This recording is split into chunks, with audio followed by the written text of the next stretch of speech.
we are going to be talking about Fourier series and the Fourier transform, and then we're going to use that to prove this version of Korn's inequality that I mentioned in the last class. So we're going to take functions, let's call them u, and we're just going to take them from minus pi to pi into the real numbers to begin with. And let's assume that they are integrable in the L2 sense. Okay, so what you guys are probably aware of is that we can approximate these guys by an infinite series, a Fourier series, in the following form, that u is equal to the sum from k equals 0 to infinity, that's right, ak cosine of k of x plus the sum from k equals 1 to infinity of bk sine of kx, like this. This is presumably what you saw in your PDE and Fourier analysis course that you all did. And we have minus pi to pi, so all of these guys are nicely periodic, right? And we have, thanks to complex analysis, a much more efficient way to write these kind of expressions by writing the cosine and the sine in terms of e to the ik. So what we know that cosine k of x is equal e to the ik of x plus e to the minus ik of x over 2, and we know that sine of k of x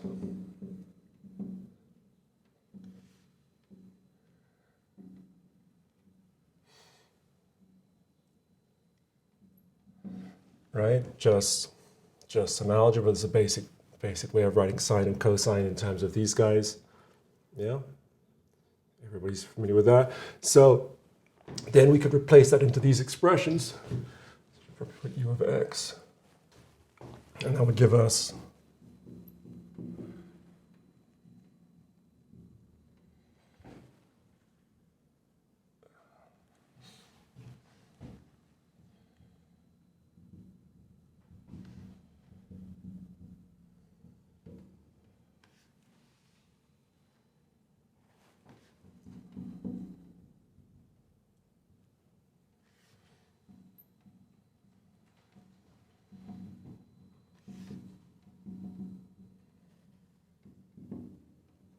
right? And then if we do some algebra, we can write all of these things as sums of e to the ik times a coefficient, or e to the minus ik x times a coefficient. And that means we can write this entire thing as the sum from minus infinity to infinity of some new coefficients, ck, e to the ik of x, like this, which is a much more convenient notation, right? And if you want, you can figure out what ck is in terms of bk and ak, or ak and bk, but we don't care for the time being. All we care about is that just from the fact that this is true, we can write this, but now note that the ck are now complex coefficients.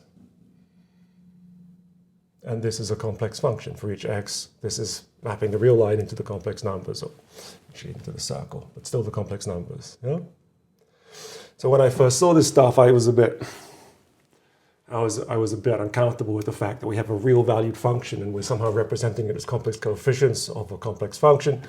But it turns out that this expression is real if we choose the right complex coefficients. Right? And it's a much neater, easier expression to work with. So this is how we're going to write Fourier series from this point on. Okay? Everybody happy? Cool. All right. So we have a complex inner product, so I'm going to write given f and g, which say from L2 of minus pi over 2 into the complex numbers. We can write this complex inner product like this, and it's defined to be the integral from minus pi to pi of f of x, g of x, complex conjugate dx like this. This is a nice Hilbert space. This gives us an inner product. Everything is totally cool. And what we notice is that these complex functions, for every k, e to the I k x forms a complex function.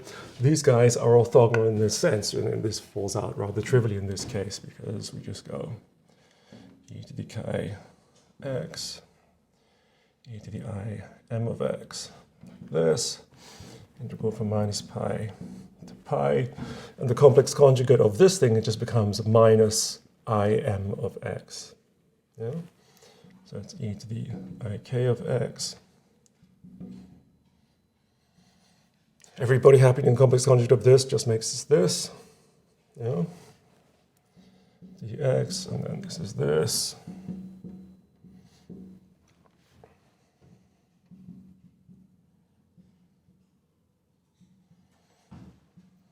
And this is a nicely 2 pi periodic function. So this will, this is a nice pi periodic, this is a pi periodic function with a antiderivative that is also pi periodic unless k equals m. Yeah? Unless k equals m. And if k equals m, then this is a constant. So this is equal to just, make this better.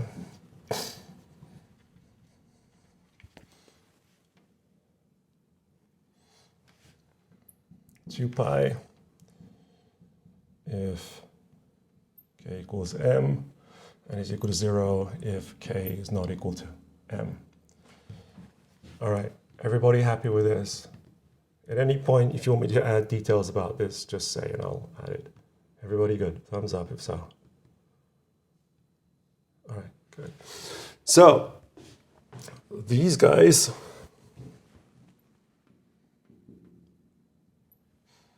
are all orthonormal inside this Hilbert space.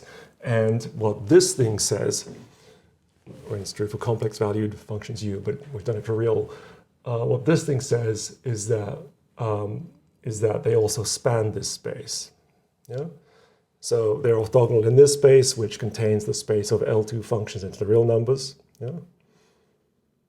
And they also span this space. So this thing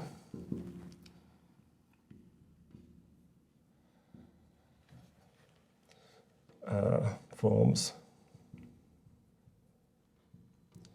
a basis, an orthonormal basis.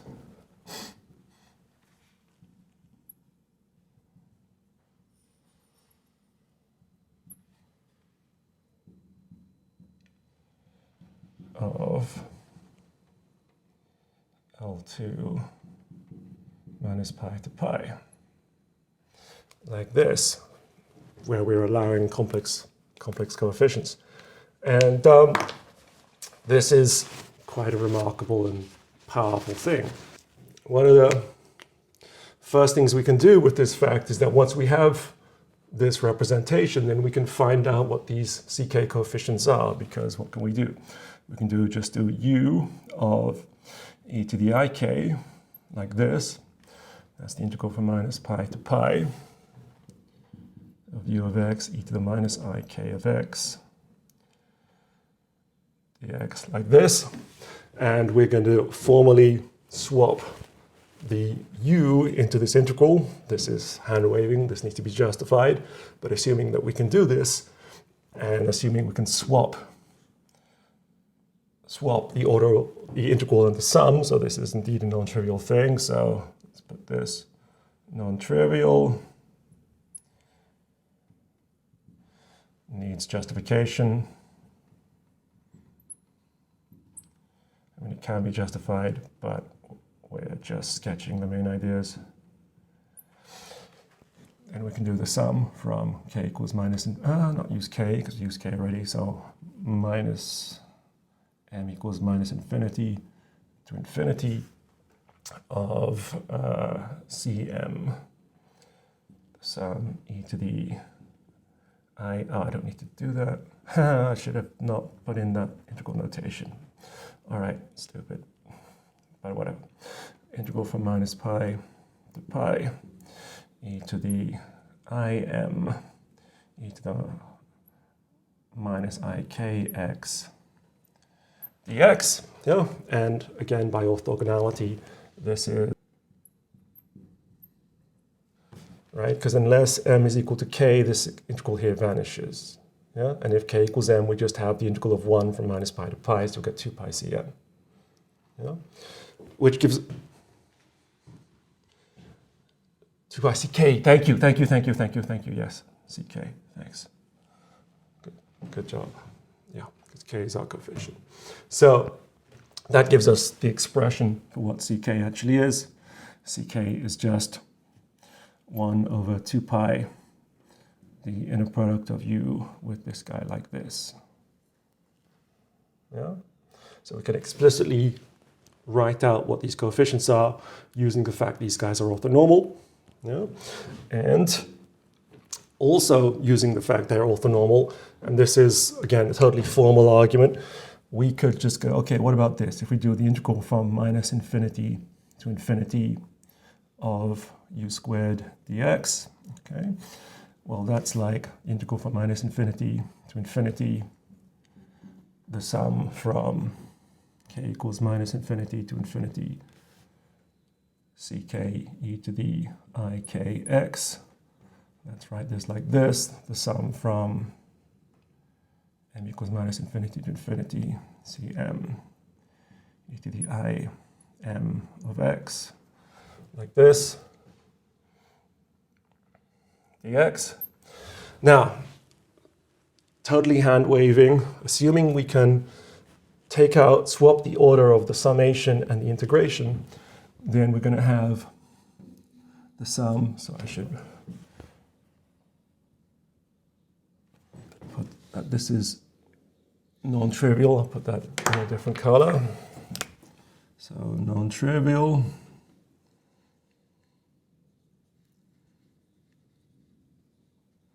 Needs justification, but it nevertheless is true. If we take out the sums from k equals minus infinity to infinity, the sum from m equals minus infinity to infinity, we are going to have ck cm, but I should have put a complex conjugate around this guy. I think, yeah, because this is the complex inner product. So this thing is u inner product with itself, so I'm taking the complex conjugate. Even though this is ultimately a real valued function, I still do this. And then I have, yeah, complex conjugate, and then we have I of k minus m of x, like this. And then the only term, oh, and there's the integral sign inside here. Minus pi to pi, I should have probably used the inner product since I defined it. And then this thing, the only thing that survives will be when k is equal to m. And so then we will have that this thing is equal just to the case when, let's change letter, let's call it, let's move it upwards.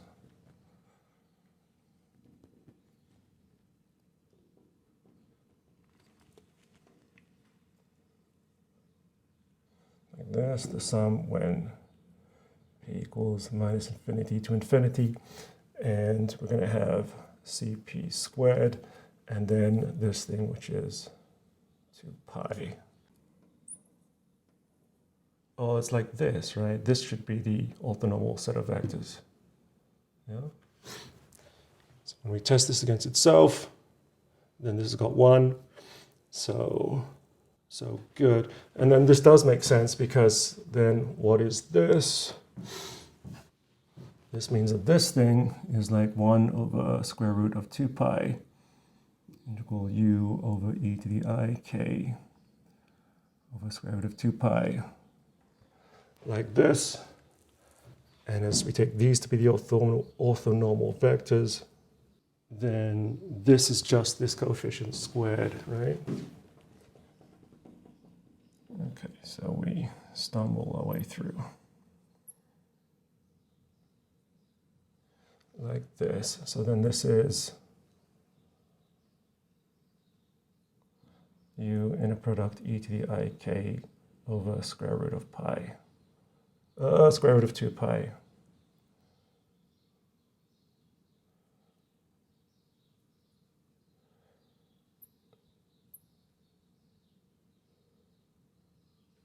So from this, we get these things are indeed what we claim. Yeah? So that means that this orthonormal system of basis vectors for this space actually satisfies Pythagoras' theorem. Yeah? Because our vectors are functions inside this space, like this. Yeah? Yeah. So what is Pythagoras' theorem? So Pythag is that, whatever, that if we have x, y, then this is square root of x squared plus y squared. Yeah. So any vector in R2 satisfies, this is the way we define length for a vector in R2. This is a vector in infinite dimensions, right? So u is a vector in infinite dimensions whose basis is given by this, right? So then the norm squared of this vector is the integral of u squared, and that turns out to be the same as the sum of all the coefficients, same as the sum of the dot product of the vector with this orthonormal, start again. We take vector u. The norm of u squared is the integral of u squared, and that's the same as the sum of the squares of u in a product with our orthonormal basis like this. Yeah? So this is exactly an infinite dimensional version of Pythagoras' theorem. Yeah? Everybody happy? Cool. All right. And later we'll see even more general version of Pythagoras' theorem, which is Plancheré theorem, which works for Fourier transforms. All right, so these are Fourier series. What we just learned was that the integral from minus pi to pi, I'm just going to put things back in the way that they were, ck u squared is the sum from minus k to k of brain is all going minus infinity to infinity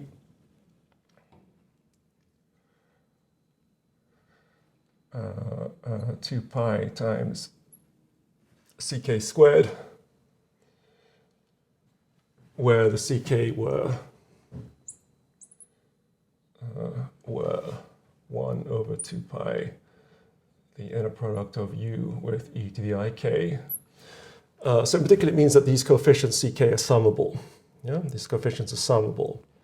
Yeah? So we would expect that the finite sum from minus n to capital N, yeah, is more and more of this number as n goes to infinity. In other words, if we drop off the lower order terms, then the size of the contribution of lower order terms is small in L2 norm.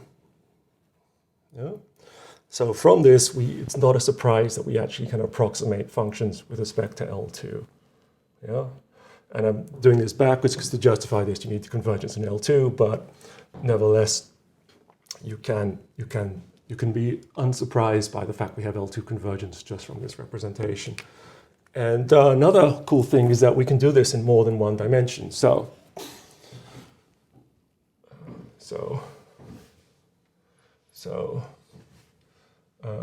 actually, I don't want to write that because it's important. So, and if now we have a function from, we're going to write the square q.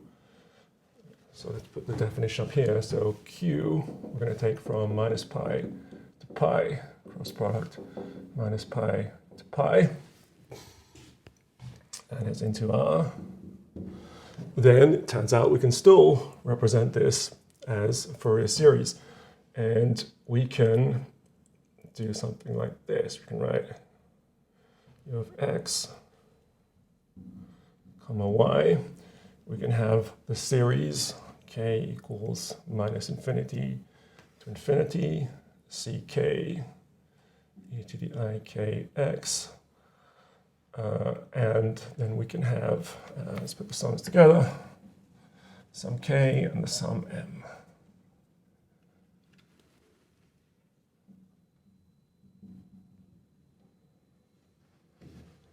So we can have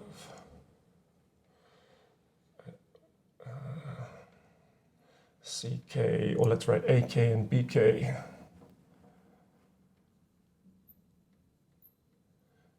But not km. E to the I k x, e to the I m x, y. Like this. In other words, these products like this will also form an orthonormal, well, after rescaling, that's just an orthogonal basis for functions from the square into R. And then we can clean up that expression slightly. And let's, instead of having AKBM, let's define coefficients CKM, like this. And some K, go ahead. Yep.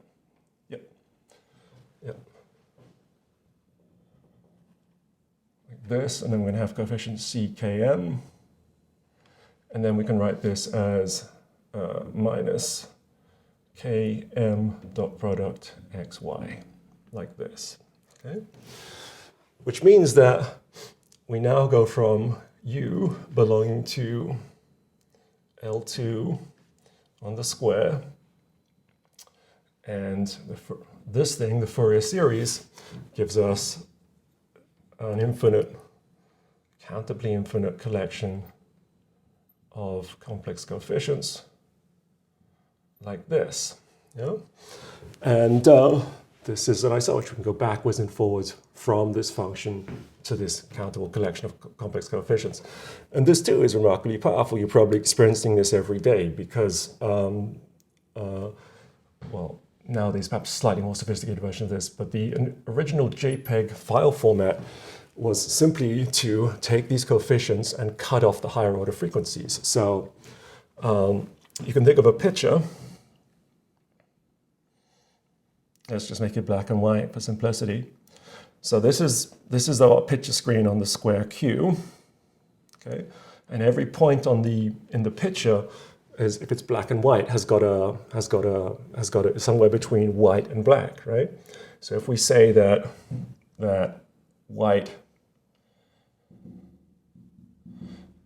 equals infinity and black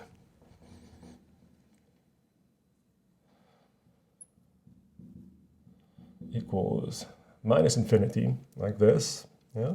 Then everything on the grayscale represents some number between minus infinity and infinity, right?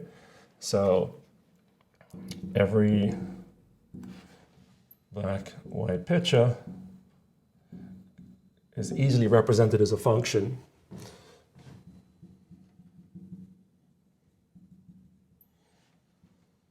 Q into the real numbers. And if we don't have that the screen is either too black too much of the time or too white too much of the time, then it's not hard to believe that we can actually have that this function is L2 integrable. Yeah? Yeah? So by this, we can do a good approximation to our L2 function in an L2 sense by simply cutting off this series at some level. So U is very well approximated, means surprisingly well approximated by k equals minus n to n, some m equals minus n to n of ckm e to the I km dot product xy, like this, yeah? So this is just a finite set of numbers, right? So ckm minus n is less than or equal to k less than or equal to n minus n is less than or equal to. This is a finite set of numbers that you can just send across a fiber optic cable in a millionth of a second, right? So when you're streaming Netflix or whatever you're doing or sending a photo, what you're sending is different Fourier approximations of your picture. If you send a higher resolution, then you're going to have larger n like this. Yeah. Obviously, you can't have all of these n because your computers are finite. You have a finite amount of space, whatever, RAM. You can't send an infinite sequence of numbers, but you can send a very large finite set, and that size gets bigger and bigger and bigger. And that is how you would encode a black and white picture. Yeah? When you're watching Netflix or whatever, and you've just loaded up your program, and initially it's looking blocky, that you're seeing, instead of seeing a clear picture, you're seeing a blocky picture where the pixels you can see these little triangles. What's happening is that as the internal graph optimization problem of sending you that stuff is being sorted out, they are sending you the low quality pictures, which are encoded by small vectors. This is a vector. This is an m by n vector, or matrices perhaps, given by small matrices. Yeah? And then as it seems that you're sticking with that Netflix program and you're going to keep going, then they go, okay, well now we'll send in the full thing, give them a clear picture or her a clear picture, and then they're sending this. So they might be sending, I'm just making up numbers, but they might be sending matrices where each picture is encoded by, say, 100, 100 by 100 matrix, which is already going to be quite a clear picture. But later they might send you whatever, 1,000 by 1,000, depending what your broadband steaming is. You can decide it, and that's all that JPEG initially was. It's just some guy who learned a little bit about mathematics, applying basic mathematics to this problem, approximating the picture by the higher order terms, the lower order terms of the Fourier series and dropping off the higher order ones. And this is the kind of default way to encode things because it's unbelievably efficient. So you've learned about Taylor series, of course, and that's a very powerful tool for locally approximating.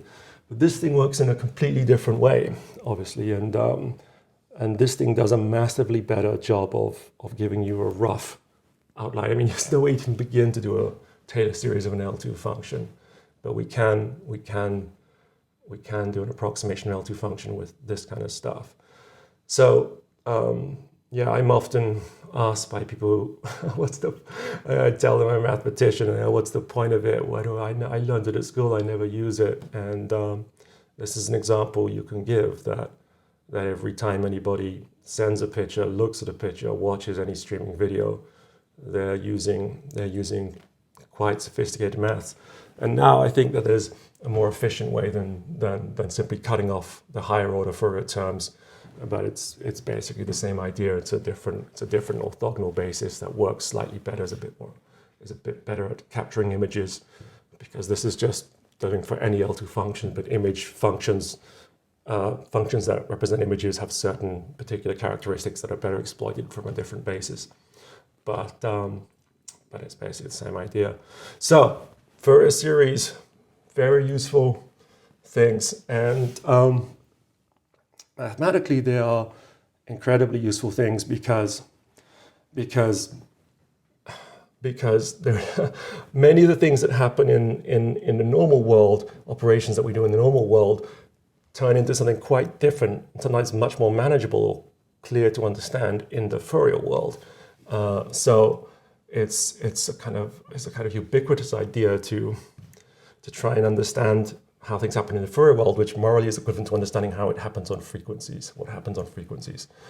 Okay, so that is Fourier series, and the reason I do this is that now we're going to talk about Fourier Transform, which is a similar idea, except that now instead of doing functions on a square or whatever, we're doing things defined over the entire real line or over Rn.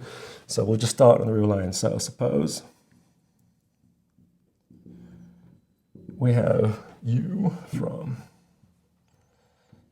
R to R, then, and we're going to make it L2 integrable as well.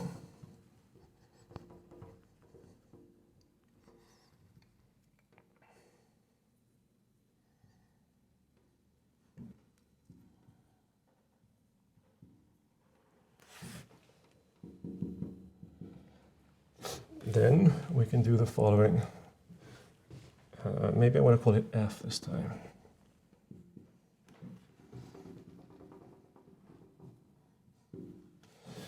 Then we can write f of x is equal to the integral from minus infinity to infinity f hat of k e to the e to the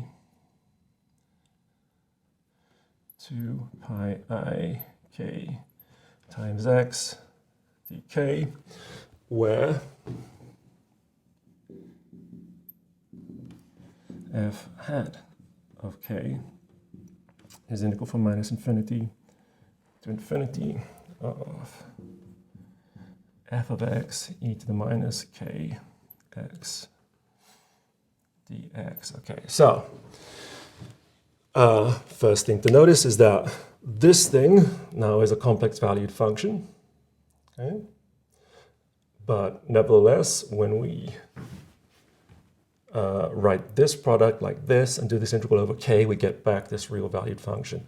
And what this is a generalization of Fourier series where instead of going from a countable representation, we go to an uncountable representation. So previously, in Fourier series, so f series, we went f on a periodic, on an interval, I should say, can be represented by this collection, countable collection of coefficients, like this. Yeah? Fourier transform, we can no longer represent it as a countable collection, but we can represent it as an uncountable collection. So here, this is the coefficient for every frequency for k belonging to the integers. This thing represents the frequency for every k, which is a real number, like this. Yeah. So it's literally a straightforward generalization. I don't want to say straightforward because you have to think carefully about it, but it's a direct generalization from representing with a countable to representing with an uncountable. And this thing is exactly analogous to coefficient. I mean, this formula is very similar to the formula for the coefficients, right? Except this, I dropped the 2 pi. Damn it.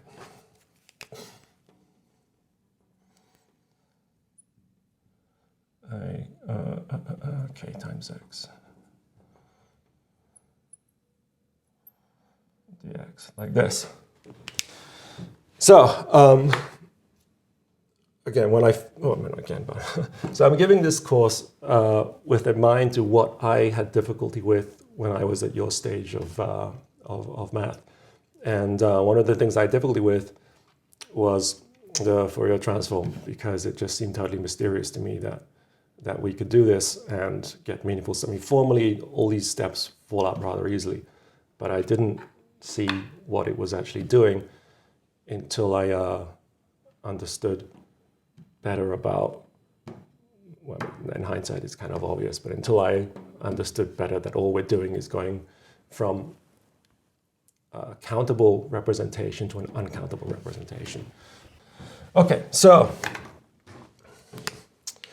we can also do the Fourier transform in higher dimensions. I mean, for the Fourier transform for functions from R2 or Rn into R. You know? So suppose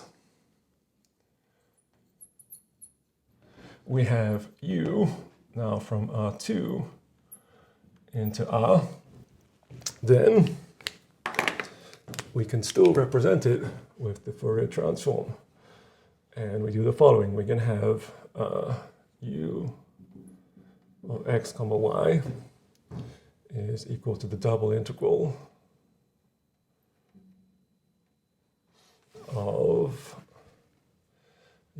of km of e to the 2 pi I xy dot km dk dm. This is the hat, where u hat km is this Fourier transform.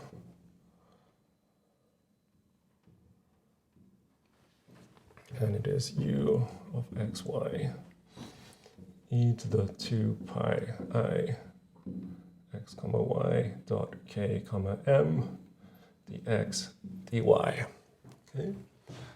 So now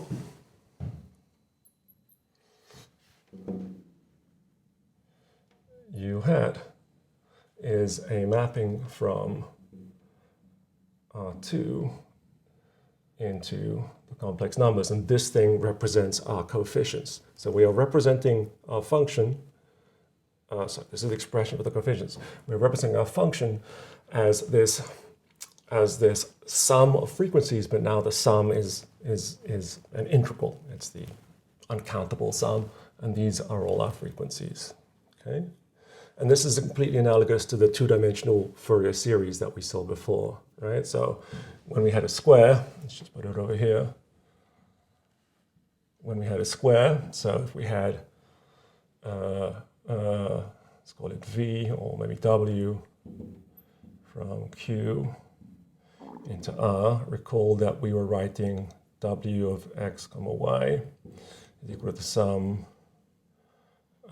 So double sum. Oh no, it's just terrible notation. Let's just write the sum from km equals minus infinity to infinity of these coefficients c comma km e to the I xy dot product km, like this, yeah. And then these km coefficients were given by the integral over the square of w of xy e to the minus I x y dot k m dx dy, right? So these are our countable coefficients. This is our uncountable coefficients, but the representation is almost the same except for this 2 pi I stuff. So the 2 pi creeps in for whatever technical reasons. Okay. So the Fourier transform, two dimensions, has this property. Some nice nice properties about Fourier transform. It's a linear thing. So if we have u1, u2, and we take the Fourier transform of the sum of these two functions, it's the sum of the Fourier transform like this. Yeah? And that's just from the definition. And if we do the Fourier transform of lambda times this, okay, this is a nicely linear thing. And notation, if we have a vector valued function, so we have something from R2 into, we're going to do R2. So if we have u goes from, I'm using u all the time, let's use something else. Let's use w, forget about that w. We have from R2 into R2. Then if we write this, the Fourier transform of this vector valued function, what we actually mean is the vector valued function which has got the Fourier transform of u1, Fourier transform of u2, like this. Okay. Cool. All right. So, what's the point about these things? So, one of the main cool things about these things is that differentiation gets turned into multiplication when we do the Fourier transform. So let's do this for our function u of xy, and let's see what happens. So again, we're doing this formally, we're differentiating through integral signs, all that stuff has to be justified, but it can be, and it's not particularly difficult, but beyond the scope of what we're doing. So let's do the partial of u of xy when we have this representation. Let's differentiate through this, and then we're just going to be differentiating this expression. Yeah? And if we just differentiate this expression, then chain rule, we're just differentiating what's inside here, and we're just going to get a 2 pi I times a k. So we're going to get this.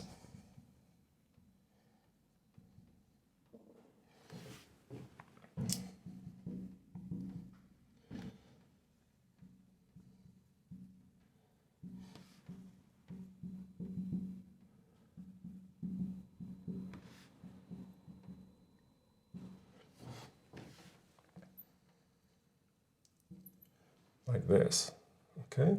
Just do the differentiation through the integral sign.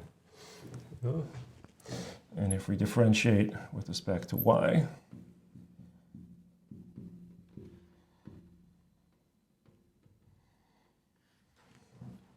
to pi m u hat k m e to the 2 pi I xy dot k m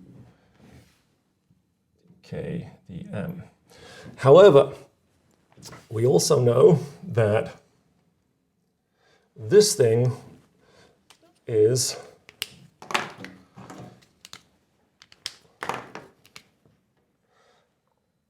telling us what the Fourier transform of the partial has to be, because the representation of the function as the Fourier transform is just the coefficients that represent the Fourier transform, right?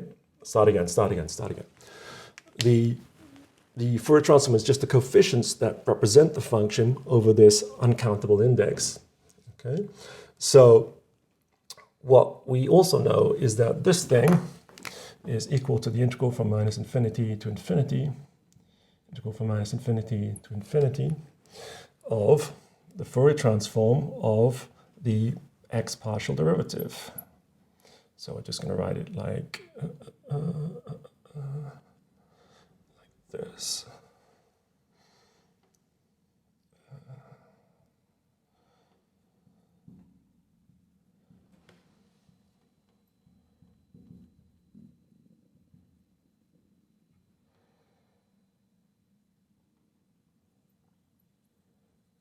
Right, so when we take the partial of this function, it is still a function. Okay, let's assume it's differentiable, right? So the partial is just an ordinary function from R2 into R. So that itself has its Fourier transform, right? And this equality right here is just the statement that the function u comma x is represented by the inverse of its Fourier transform, the inverse transform of its Fourier transform, yeah? Which means at the level of the coefficient representation, i.e. the level of the Fourier transform, we have the following thing, that 2 pi I k of u hat is equal to u of the partial with respect to x like this. In other words, the partial with respect to x just becomes multiplication by 2 pi I times k. And in exactly the same way, the partial with respect to, well, let me write it the same way around. So 2 pi I times m u hat is equal to the partial with respect to y hat. Okay, take note. So we're taking the hat of the entire function partial with respect to u, it's partial with respect to x of u, right? We're not taking the partial with respect to x of the Fourier transform. It's not even a function of x, right? The Fourier transform is a function of the frequencies k and m, yeah? Cool, so that is a very cool thing for us, because what are we going to do? We are going to try and prove, the version of Korn's inequality I stated, and we're going to take functions from R2 to R2. So now take, they're going to have to take W again from R2 into R2. Okay, so W's got its coordinate functions W1, W2. Yeah? So we know that 2 pi I k of W, let's call it P hat, these are the coordinate functions. Maybe I'm just going to write this just for completion. W has got coordinates W1, W2. This thing is equal to WP,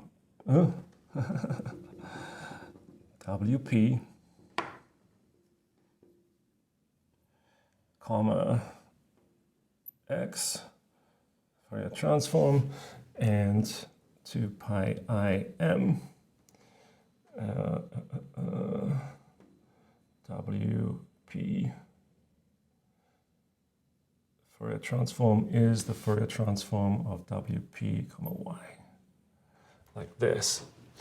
So if we take the gradient of W, okay, and let's take the Fourier transform of this gradient, right? So recall, when we take the Fourier transform of some vector valued thing, then we mean the Fourier transform of each one of these coordinates. So when I write this thing, I mean the Fourier transform of each derivative inside the derivative of W.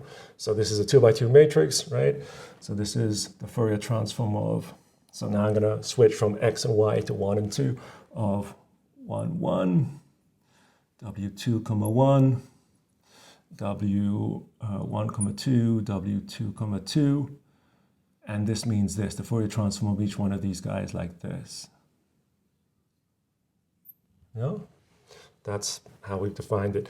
But we can read off what this is from this representation. So again, here I've done partial with respect to X and Y, and now I'm doing partial with respect to 1 and 2, right? In the way we're kind of used to. And we see that there's a 2 pi everywhere, so let's just pull it out.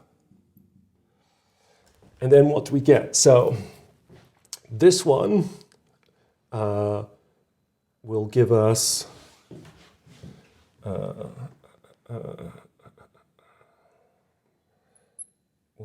K and times W1 Fourier transform, like this, from this thing. And then this thing here will give us K times W2 Fourier transform, again from this thing. This thing will give us M times W2, W1 still, Fourier transform, and this thing gives us M, W2 Fourier transform, like this. Yeah? Which is a very particular kind of matrix. This is what we call a rank 1 matrix, because its rank has got 1. So, notation.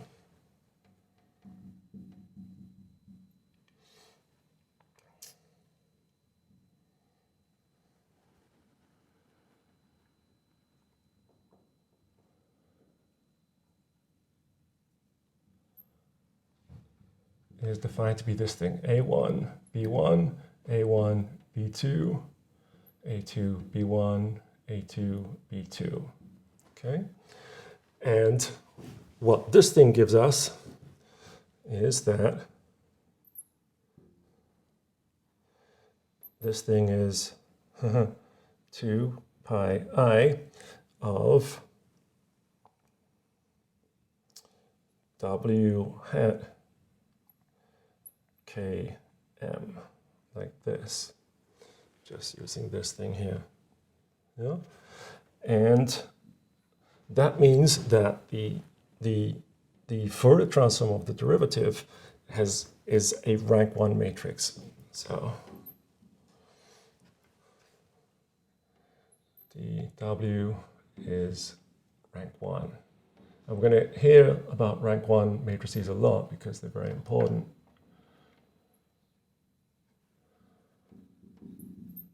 And it's called rank 1 because it has rank 1, because as you know, if you look at this thing, you see that the columns are just linear multiples of A1, A2, right? Or you see that the rows are just linear multiples of B1, B2, yeah? So the rank of this thing is definitely 1, yeah? Cool. All right, so from this point, we are going to use the Fourier, we're going to use Planché-Ray's theorem that the L2 norm of the Fourier transform is the same as the L2 norm of the function itself, to estimate the L2 norm of the gradient, which will be the same as estimating the L2 norm of the Fourier transform of the gradient, but that's going to be a rank 1 matrix. Okay? And remember, our ultimate goal is to show that the L2 norm of the gradient is controlled by the L2 norm of the projection onto the symmetric matrices, which is the same as the distance away from the skew symmetric matrices. Yeah? And I claim that this representation makes it possible for us to do relatively easily with a little bit of algebra. So a good exercise for you guys is to go from this fact to try and prove the version of Korn's inequality that I stated in the last class, which again was this, that the integral of the gradient w squared dx dy is bounded by some constant of the integral of the projection onto the symmetric matrices, like this, dx dy. And I stated it for functions that were of compact support, just for simplicity, but we can actually just state this for w belonging to L2 of R2, because being of L2 essentially means that we are somewhat like compact support, because the thing has to vanish towards infinity, otherwise it wouldn't be L2 integrable, right? So from what I've told you, try and deduce this, and you'll see this comes down to some algebra of rank 1 matrices. Play a bit with rank 1 matrices and see if you can get this out. All right, that's it for today. I will see you all on Friday. Have a great day.